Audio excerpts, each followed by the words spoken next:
से ये माना जाता है कि देश में बेरोजगारी की समस्या है, परंतु एक रोजगार ऐसा है जो हमेशा फलता फूलता रहता है और काफ़ी रूप से लोगों ने उसे अपना रखा है। और वो उद्योग है जिसका नाम है लपराई उद्योग। और इसी के चलते लोग बाग अपनी जीविका चला रहे हैं। अनपढ़ तो हाथी चढ़े, पंडित पैदल जाए, पढ़ा लिखा भूखा मरे और लापर लाड़ू खाए। तो ये लपराई उद्योग जो है ये इतना ज़्यादा फैला हुआ है कि इससे ग्रसित क्या राजा क्या रंक सभी लगे हुए हैं और इतनी फेंक मार करते हैं कि विश्वास नहीं होता लोगों को कि ये जो बात कह रहा है उसमें कितनी सच्चाई है, कितनी गहराई है, कितनी सत्यता है। तो एक राजा को इसी तरह से फेंकने की बहुत आदत थी। इतनी फेंक मार करता था, इतनी इतनी बड़ी बातें कर देता था कि लोगों को वो बातें हजम नहीं होती थी।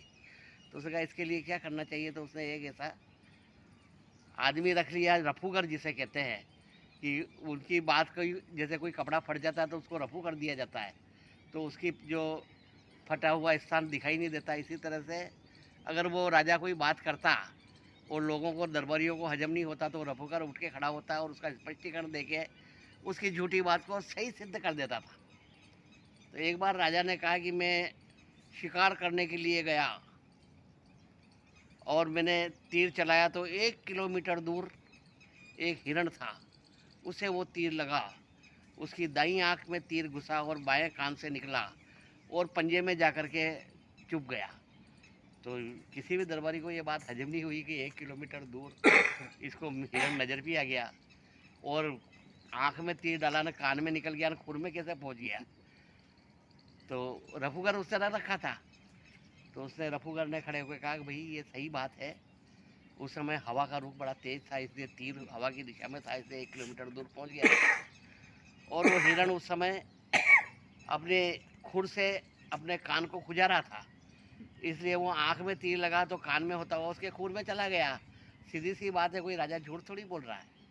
तो सबको समझ में आ गई बात कि हाँ ये बात सही हो गई। और दरबार समाप्त हुआ। तो उसके बाद में रफूगर अपना बोरी बिस्तर उठा करके जाने लगा।